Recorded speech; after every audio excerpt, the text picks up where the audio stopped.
Welcome to the Weightlifting Scoop. I hope everyone had a great Easter. Hopefully you guys got to spend some time with your families. Matt, did you go home? No, I stayed here, but got a care package with a giant chocolate fudge egg. Haven't touched it yet. Chocolate fudge egg. Yeah. Well, that sounds good. So where does that fit into the old carb backloading, a nighttime meal? That would be with the rest of my carbs at the end of the night, but since we got a meet coming up, I don't really want to change up my diet too much. Oh yeah, definitely.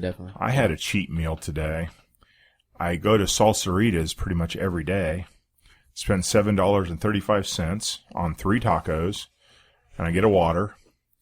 And today I had a rude awakening when I arrived at Salsaritas. They were closed. What? Well, a guy met us at the door and said they had some maintenance issues and they were closed for the day. And that was unexpected. So I went over to BT Burgers instead. I will say one thing.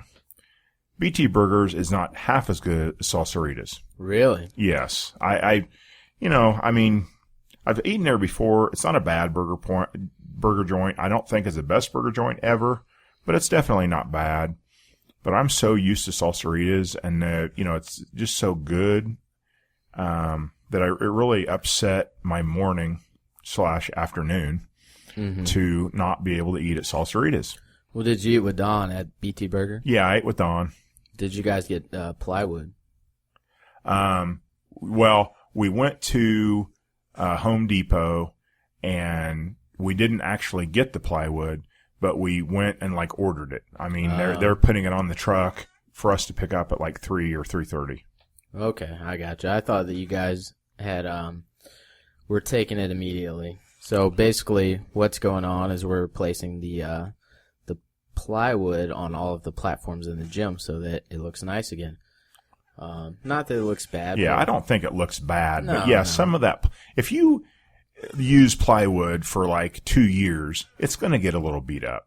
Yeah, I mean, And our plywood is a little beat up. I personally think that it adds character, but if you want a top of the line gym, you gotta buy that plywood every once in a while. So It's not really that expensive. I mean, it's the cheapest thing you can do to make your gym look better. Nice new plywood. A sheet of plywood's 3/4 inch plywood's $24. So that's not breaking the bank really. So Matt, you've been doing carb backloading. I guess diet has been a little bit of a topic that we've been talking about. And I mean, how does that work for you as a weightlifter? Well, for me, if we rewind back a year, I came in and I was really, really overweight. Yeah, fat, basically. Yeah. I was fat. If I should put up a picture of it, of me in a snatch or something. The difference is amazing how fat I was. Well, you certainly were heavier. Yeah. You weren't morbidly obese or anything. No, but it's kind of hard to be a 94 weightlifter when you're weighing 103. Well, we did talk about that multiple times. Yes. I think that for a while you were saying that you weighed 97 every day.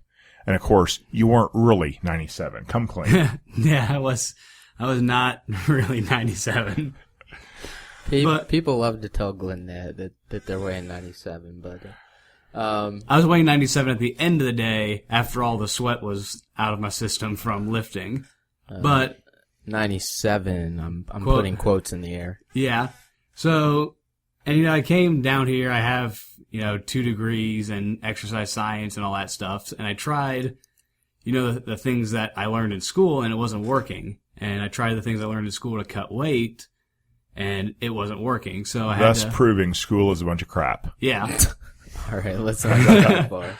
But so I did some research. Tom led me to this diet called carb backloading by a guy named John Kiefer, who is a former physicist and just has switched his work over to nutrition, training, and diet and all that stuff. And what he found out was that depending on the type of training you're doing, so for me as a weightlifter, you don't necessarily need carbs to fuel your body. You need carbs to refuel your body at the end of the day and help with recovery with all the insulin, hormones, and all that stuff.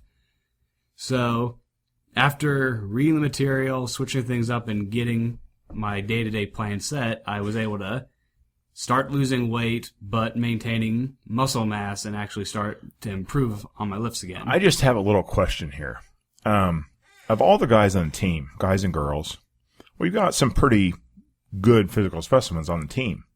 Yet, of all those people, you chose the fattest guy to follow his nutritional advice. I mean, Tom. Tom's not extremely lean. He's a super heavy. He shouldn't be lean. I mean, he's, got to weigh as much as he can, basically, to gain strength, et cetera. That's the name of the game for a super heavy. But what chose you to seek out the guy with the highest body fat on the team for your nutritional advice? I'm just curious how your mind works. My mind works like this. I come into a new situation. I'm the new kid on the block, and I have, top-rate athletes, coaches all around me. It would be foolish not to explore any and every piece of advice I get. Whether it's good or bad, at the end of the day, it's still good to learn from people that give you information. So I took a shot with what Tom gave me and went with it, and actually found that the diet he had was the beta form, the initial form, and Kiefer came out with a new version, more updated, a little more science and research behind it, and now it's been helping me a lot more recently. So, well, to be fair, Tom sent him to someone's research who was a professional in the field. Tom's a very smart guy, so obviously, his ideas on nutrition to be a super heavyweight is quite different than someone that's trying to lose weight. To be fair, Tom is a smart guy, and I'm sure he probably knows what he's talking about. But, that doesn't stop me from giving him hell. Yeah. And the other thing that I went with this was, Tom told me when he was on this diet, it was actually helping him get better, but he was losing too much weight. Like I think when he said he was doing this, he was dropping down into, the low 130s, and he needed to get his weight up. So it wasn't working for him as a super. But for someone with, weight, an actual weight limit, it works for me. So really quick before we move on, give the 2-minute breakdown of what carb backloading is. Basically, you're not eating carbs throughout the day, so that you don't have insulin spike, and then you eat all your carbs at night so that you have a sharp, quick insulin spike to refuel your muscles. Is that kind of the basis? Yes. You wake up in the morning, you pretty much fuel your entire day with healthy fats and healthy proteins and vegetables and fiber to just give you a little bit of energy. And then either after your second training session or at the end of the day, around 5 or 6 p.m., that's when you start actually eating carbs again. So, how many hours do you spend fueling up on carbs? I just eat probably, about an hour. That's how big my dinner is. Because at the end of the day, you want to get as much food in you as possible, because it's a mild form of intermittent fasting. So at the end of the day, you want to actually pound a lot of food. So you want to eat till when you're full, and then a little beyond that. You don't want to eat till when you get sick, but eat till get satisfied and then beyond. Well, at the end of the day, you're probably cutting your calories a little bit, and that's why you're losing weight, just because if you're not eating carbs throughout the day, you just can't physically eat as many calories. Yeah. So it's just kind of a different take on nutrition. Since that's kind of been a little bit of a topic on our podcast, I figured, Matt has had a good amount of success with that. His weight has dropped, about 11 kilos, and he's been hitting PRs along the way. He's, snatched 300 pounds now, and he doubled 160 in the clean, which, so he's basically ready for a 170 clean here soon, and so it's definitely been working for him. And he looks leaner too. Oh yeah, I mean, you can't not look leaner. 10% less body weight, you're gonna look leaner, and so he's held on to most of that lean body mass. Well, so. I don't know about that, Travis. Some people can lose an appreciable amount of weight and they still look fat. And Matt seems to have dropped, visually dropped, the fat while he's cut down on the body weight, and that's good. That's always good. And that's the key thing for any diet you want to do is you want to lose body fat. You don't want to lose muscle. So Becca tried carb backloading for I think about a month and a half, and it just didn't work for her. So now she's on the Renaissance program. Is that what it's called, Travis? Yeah, she's working with Nick Shaw as well in the Renaissance periodization. How's that working for her? She just started this week. So, You'll have to keep us updated on how that works for her, because I know Becca, has wanted probably to cut down a weight class. Maybe not. It's not super important to her, but, I've thought for a while that she'd be better off as a 69 kilo lifter, and she's kind of light in the 75s. So yeah, it'd be nice to know how that works for her. Yeah, she just started this week, so it's new.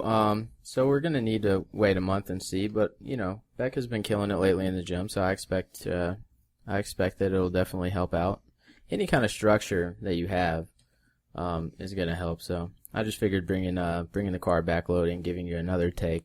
Different things work for different people. So, anyways.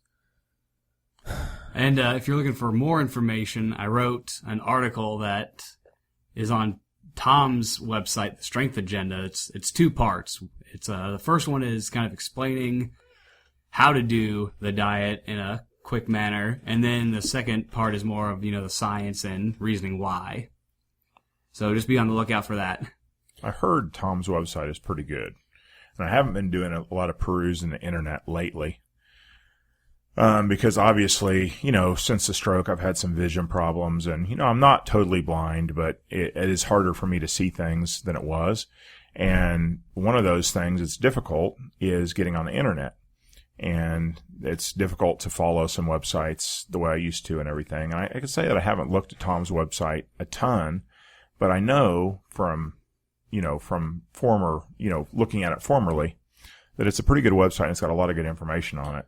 And Tom's really put a lot of work into building that thing up, and it created a lot of recipes and stuff, and things that are healthy recipes for strength athletes.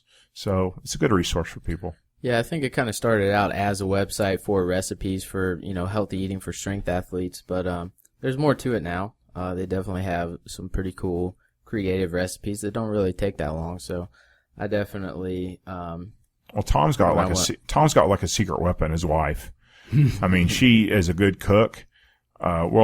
She's cooked for me a couple times, and that's just bringing stuff into the gym and saying, "Here, give this to Glenn." Several times it's been like a piece of cheesecake or something like that, which is not really the greatest food. But it is the greatest food. It's not really the healthiest food, but it's the greatest food, She can make some mean desserts. She's a good cook. Yeah, so she's given me some definite good dishes over the, months or whatever that I've known Tom. And so I think she's kind of his secret weapon that has made his website successful. Yeah, she definitely likes to toy around with new recipes and gives her something to do after work. So yeah, I definitely enjoy when she tries out new recipes and says, "Hey guys, come over, check this new recipe out, let us know what you think." It's always pretty good. Even the things that I don't expect that I would like. So anyways, so a bomb was dropped online. Norik Vardanian said that he's going to be competing for the U.S.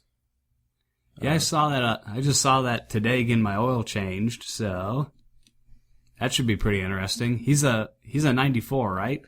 The 94 kilo weightlifter. He used to be a resident at the OTC back from like 2006 to 2009, and then moved to Armenia soon after to train for the Olympics there. His dad's Armenian, competed for the USSR. Like most of you guys know that are weightlifting enthusiasts, Norik's dad was arguably the greatest weightlifter of all time, maybe second or third greatest behind Naeem Suleimanalu. But he's kind of like the Michael Jordan of weightlifting. Norik competed for Armenia in the Olympics in 2012, and then I guess now he's back. So what do you guys think?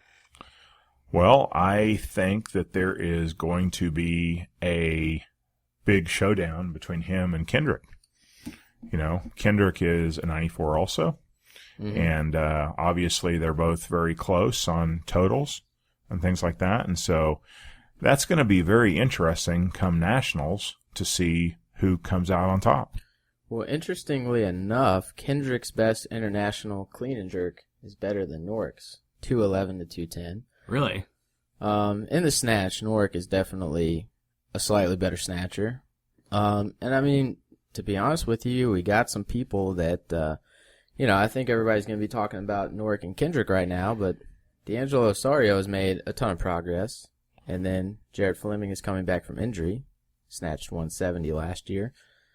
So I don't know that it's going to be a complete runaway by those two guys, but only the future will tell. Well, it's going to be interesting. Can I move up to 105? I don't think that would be a smart idea. But that will be fun. I mean, at the least, it's going to take higher totals to make international teams now. So higher totals leads to more team points. Obviously we want to get as many spots for the Olympics as possible. So I think this gives us a better chance. Yeah, I was reading on the Pendlay forum here sometime a few days ago, last week maybe, that it's actually impossible for us to get 2 spots. We could get 3 spots if we perform well enough, but the numbers just don't work for us getting only 2 spots. So that seems kind of funny, but I think it's true. But if anything is going to propel us over the hump, so to speak, for 3 slots, it would be Norick versus Kendrick. Yeah. With a couple other lifters mixed in. Yeah, I mean, honestly, so what they're saying there is last time in the 2012 qualifying procedures for the Olympics, you either qualified 6, 5, 4, or 3 spots at the World Championships based on your country's ranking. And then if you did not qualify 3 spots at the World Championships, we had to go to our Continental Championships, which in 2012 you could only qualify 1 spot at the Pan American Championships. Now, they have not released the 2016 qualifying procedures for the Olympics yet. They're going to have to soon because the 2014 Worlds is the first qualifying meet for it. So people are speculating, unless they've seen the qualifying procedures and I haven't. My understanding is they haven't been released yet. So that's speculation based on what it was in 2012. In 2008, you could qualify 2 spots at the Continental Championships, which is what we did. And that's how, we sent 2 people that year. But with people improving and getting, Norick competing again, I'm excited about it. I mean, everyone's chances to make an Olympic team goes up the more spots we get. Absolutely. And, we have multiple lifters now that are in the hunt, I mean, for a while it seemed like, Kendrick was kind of the top U.S. male lifter, and he was kind of in the hunt, and everybody else was a distant second. But we actually have 3 or 4 lifters now that are, possible as far as being in the hunt, for points and maybe spots. Yeah, it's going to take a whole team collectively to score these points. And so it'll be interesting to see who comes out of the woodwork to compete at Nationals. Norick said that's going to be his first meet. See what kind of shape Chad Vaughn comes in at Nationals. He's training. I mean, so if all these guys come in shape and we score a good amount of points this year at Worlds, it sets us up for 3 spots. I mean, I'm hoping. Everybody's hoping. So Don McCauley's in the building. What's going on, Don? Not much. Just did a Skype session with one of my lifters, and hey, coming down here, seeing what the real deal is about here today. This is the important place, really, on Earth, is right here. This is where all the magic happens. Yeah, this is it. Absolutely. So Don, you've been technology has been good for coaching. I mean, you're able to coach a couple people online now, kind of see most of their training session, if I'm not. Yeah, I mean, it's a huge breakthrough.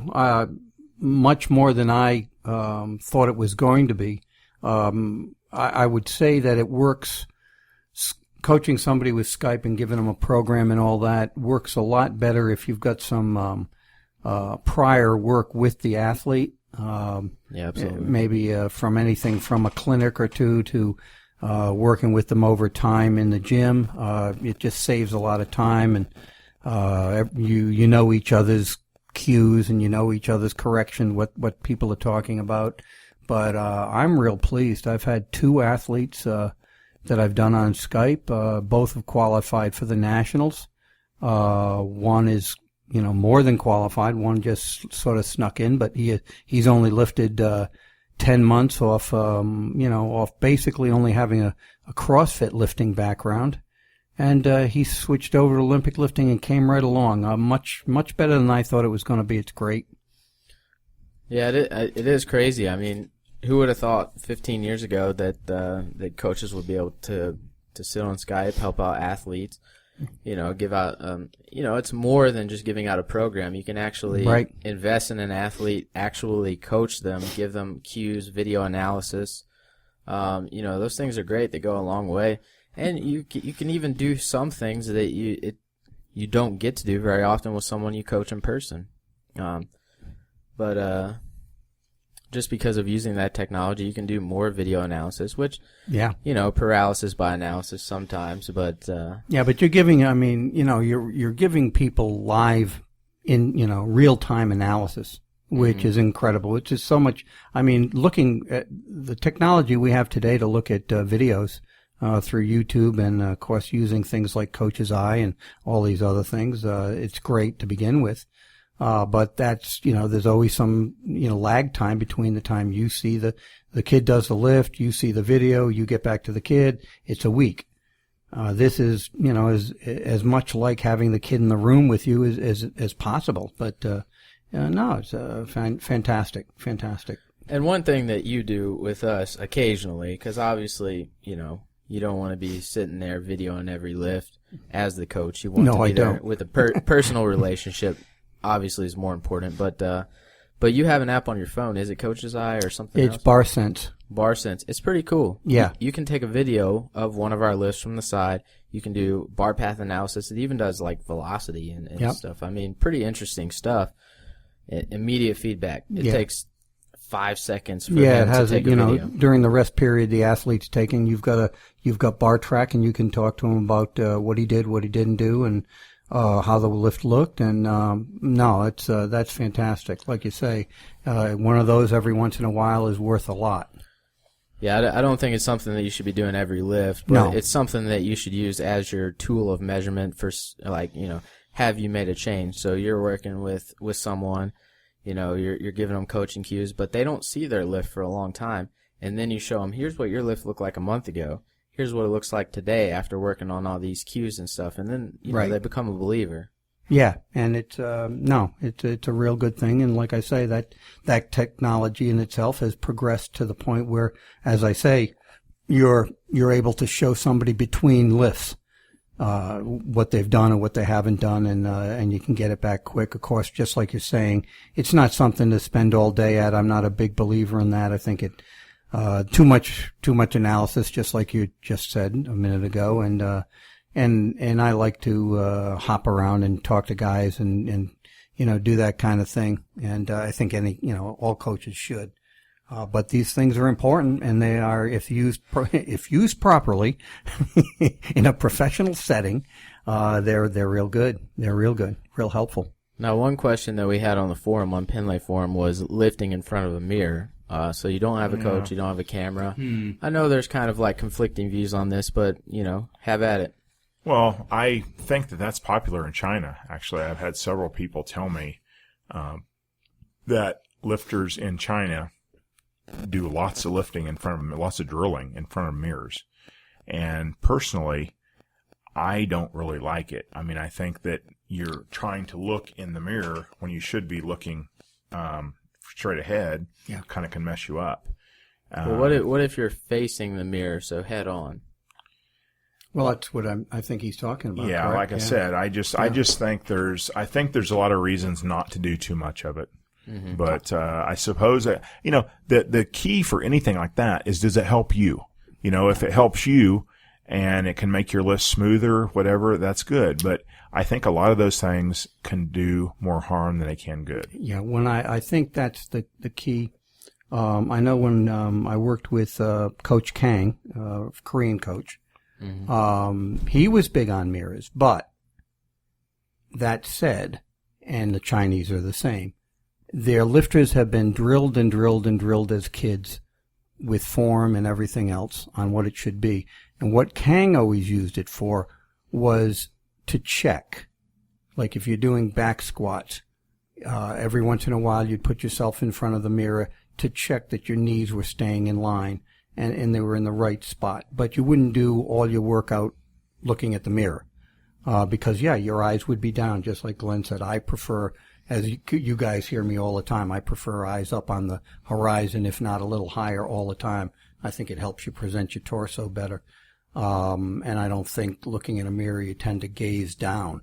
But, again, if it's once in a while for a check just to see if your knees are tracking the way you think they're tracking, or if you've changed a foot position, say, and you want to see if your knees are tracking okay, I think that's okay. But I'm not, in most of the time, I'm not in favor of it, especially in untrained lifters. Just one more point on that. Matt, you just like to look in the mirror. Yeah. gotta check the pump, man. I notice you looking at, the more your body fat drops, the more you spend time looking in the mirror. Well, you notice how much he's videoing himself now. Yeah. You notice that? Lots. Never used to do that. Look good, Never feel used good, to lift good. Wore 2 or 3 layers of clothing. Now he's stripped down and he's videoing himself almost entirely the whole workout. It's unbelievable. If CrossFit girls can do it, why can't a guy do it? There you go. Compare yourself to. Oh no, I'm not going there. Racists. Nope. I'm gonna. But no, with the no, it's misogynist. That would be sexist. Please, yes, it would be sexist, not racist. Racist, sexist, misogynist, and I'm an old white guy. God.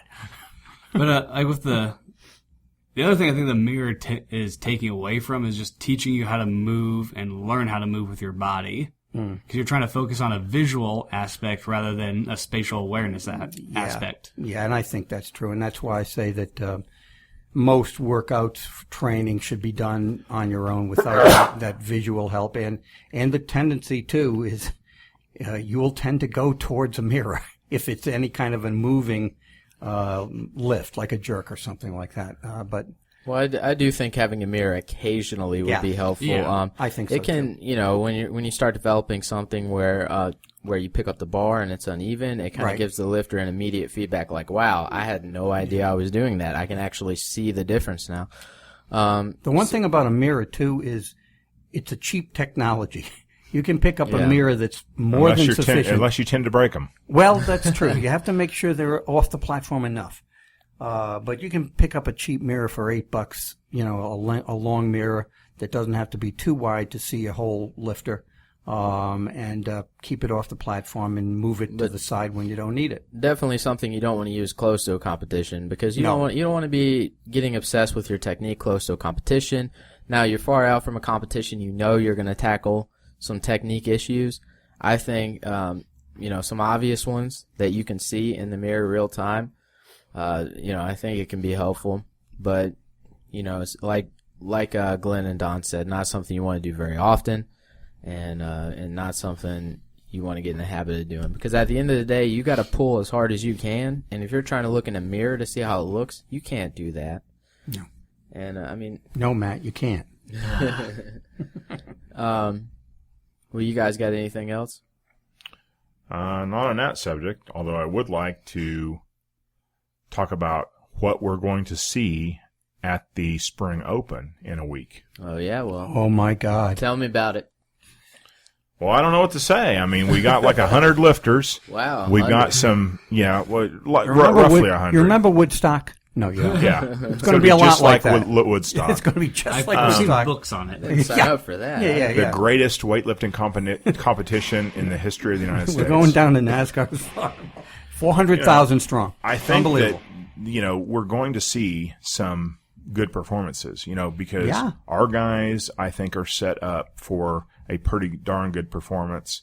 And we have a lot of lifters from outside MDSA that I was think looking are, at the list of lifters we have, and there are some nice totals in there. Yes, you're right. There are some nice totals in there on the men's side and the women's side. both sides. Yeah, And we've got some good female lifters. we got a couple that of are set to compete. We got a couple of people that are coming out of the woodwork here that I don't think anybody's seen much before. That are gonna pull some surprising numbers, and I'm looking forward to it. And hopefully, we should end up picking up another couple of sponsored athletes. We hope. I mean, Don and I have been looking at that and working on that recently.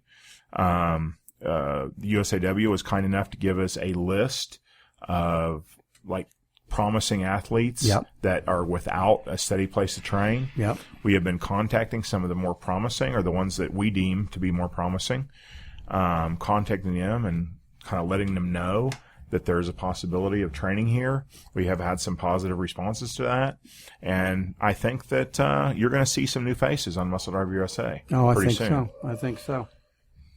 Obviously recruiting a new lifter is pretty involved. I mean, because you're recruiting them usually from across the country. Sure. Yeah. And this usually involves a major upheaval. Yeah. Well, even if it's only one state away, it's nothing to just say okay. You guys know. You stuff. guys are going through it right now. I mean, when you commit to something like this, you've got to move. You've got to get an apartment. You've got to share an apartment probably. You've got to get some sort of a job, even if you're making stipend here. You're going to have to get some sort of part-time work, and sometimes that can work out with computer stuff. Sometimes it can't, but certainly just again, I think you were talking to one athlete that had never left her state, essentially. Yep. And I know I was talking to one that. Or not talking to one, but talking to a coach that, I'd never heard of the athlete. She has been around, but mostly out west, and you don't get to see them often. And, they've been in college and whatever. And, no, it's a big deal. You're going to move to South Carolina, or you're going to move, whether it's South Carolina or it's the OTC or it's, down to Kyle's place or wherever you're moving. It's a big deal. Yeah. It's a big deal, but, the thing is, there are a lot of athletes out there that are hungry. Yeah. And, of course, that's the people that we want. We want people that are hungry, that are willing to take a chance. Because if you're not willing to take a chance on moving, I mean, what are you willing to do? Yeah. If you really love weightlifting and you're willing to take a chance and work hard, there's opportunities out there. There's an opportunity at Muscle Driver USA, and we can get some people to take advantage of it. Right. I mean, 10, 15 years ago, 20 years ago, there just weren't any opportunities. There was no place you could go. And I mean, if there was a place like this, 20 years ago or whatever, I mean, well, I didn't have the talent anyway. But if I had the talent and if you're serious about becoming a high-level national athlete or an international athlete, well, you got to realize that, I'm going to have to make some changes. I'm going to have to take a chance. I'm going to have to go somewhere different because you're not going to do it on 3-4 workouts a week. It just is not going to do the deal. You got to make some sacrifices, don't you, Travis? Yeah, you definitely do. And I mean, we want to offer you guys the opportunity to come and train in a great atmosphere. And for us, you're going to increase the atmosphere like whoever tries out and makes the team. So it's a win-win situation from both sides. The more people we have to train with, the better the atmosphere is, and much better than the people who are training in their garage. Nothing wrong with training in your garage, but it definitely helps to have more people to motivate you. Absolutely.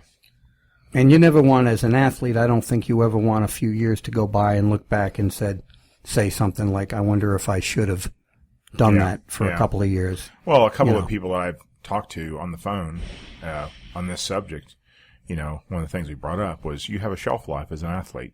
If you're 21 and, towards the end of college, towards finishing college, you have to ask yourself, how bad do I want to be a weightlifter? How bad do I want to go, try to go to the Olympics? And how many years do I have? If you have 3-4 years left in your competitive career, you've got to get somewhere fairly quickly. You can't sit around, let another year go by, because you're going to be at the end of your time span. Are you saying I can't make a comeback? Of course, I would have had to bend something at one time. Don has been squatting. Him and Glenn are I'm almost up to Morgan. Closing in. Well, Glenn, you're about to close in on Morgan King's squat. Are you going to do? Wait a minute. I put 110 up for a couple of times the other day. Oh, I telling didn't you. know Oh, that. yeah. Sneaking around. Hey. She's Quivering. I She's did like quaking. 105 What? or 103 for a set of 5. See, But, that was, I had worked up from 80 all the way to 103, steadily. And I decided when it got to be 103, I wanted to start over with sets of 10. So I started over with sets of 10 now. Who knows where I'll go? If you're an athlete 200. listening to this and either of us are threatening to you, don't bother coming. Because we're pretty bad. Okay. Whatever. Well, fight to the end. Fight till the end. What are we, I missed everything, didn't I? I got down here too late. Yeah, I know. I heard you at the end talking about qualifying places and stuff like that. Yeah. There's a couple of different ideas on how many are going to be done. I don't know if you're Norik Vardanian announced on Facebook that he was going to be competing for us. So that was one of the big things we talked about, and obviously, an exciting thing. So we do have a couple of quick things. We have James and Morgan are up for a vote on usaweightlifting.org. Basically, they have the opportunity to be on the backdrop for the 2014 national competitions. That includes nationals, collegiate nationals, and the American Open, which I think it would be awesome to see teammates on that backdrop. So if you can go to usaweightlifting.org, find that vote. I don't even know. And it's vote for each one of them at least 10 times. If you can. Yeah, if you can. Yeah. Refresh and click. Refresh and click. Yeah. I guess they didn't come up with a very fancy voting process because it's very easy to vote multiple times. But that gives us an advantage, I think, because if we get all of you guys out there voting, James and Morgan, go for it. It's getting late. We got to go train. Now, one other thing the Muscle Driver put out was the OTC versus Team Muscle Driver competition. So we don't have much time to talk about that. But, we just heard about this at Muscle Driver. I guess you guys and Brad, the owner here at Muscle Driver, were talking to USA Weightlifting about this for a little bit. And it's an idea that we want to do either late this year or next year, January, February, something like that. I think it's a pretty awesome idea. I mean, a great way to promote weightlifting. I think weightlifting. If this all works out, and of course there are many schedules to look at and things like that, but we certainly are ready to do that. If this works out, I think it brings weightlifting, the USAW, in a little bit into what they've got to get into. In my mind, they got to get into show business. Yeah. And I think that's what this is. And that's the way guys should look at it. And I think this competition, when it happens, has got to be one of the widest drawing competitions that we've had, because who doesn't want to watch both the guys from MDUSA that and watch train every other day, and also the OTC athletes competing against each other. A lot of these great athletes don't get to be seen that much. When they do appear, they're appearing at a national, or the Americans, or maybe the Arnold, and those are multiple day meets where maybe if you've even got the live stream, you can't sit at your computer for 8 hours a day waiting for a lifter. This will be a one-day competition that maybe takes place over the course of, 4 or 5 hours or something like that. We can tell by the amount of hits on Facebook that people want to see it. Yeah. My God, it's been killed on Facebook. And I don't. You guys are still trying to work out the scoring system and all that, right? But if it's just like whatever it was, like 4 girls, 4 guys, plus a couple other people, just maybe not even like the same weight class, but you figure out a different scoring system. We're working on. We've got a. I'll have to show you guys. This is something new. Friend of mine. Don't give away all the secrets. We have until January. I'll keep that secret. But there is a way we're looking at. Yeah, we want to weight the scoring to make it fair, to make it exciting, et cetera, because obviously it easy for us to win. Yeah, easy, exactly. to make sure Muscle Driver wins. That's our main objective. It. I think it's just there'll be a lot of cheating. We'll do a lot of cheating. I think it's just a fun new way to have weightlifting competitions. Sure. We know how I always used to talk. I haven't talked about this for some time, but about the ink on the Pendlay plates. It's a special ink that it weighs the right amount if you put it on a scale, but it feels lighter. So I think that we're going to be trying out that special ink. Anti-gravity Yeah, ink. exactly. Yes. Good. And if you believe that, I've got a bridge somewhere to sell you, but it's fun to talk about. I have no idea what you were talking about. That's why you did 300 kilo clean and jerk the other day.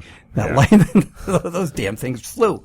Well, anyways, guys, we got to get out of here. I just figured we'd throw that out because I think that's freaking awesome. So the competition next weekend will be live streamed, so look for links for that. We'll be live streaming this competition between us that happens in January.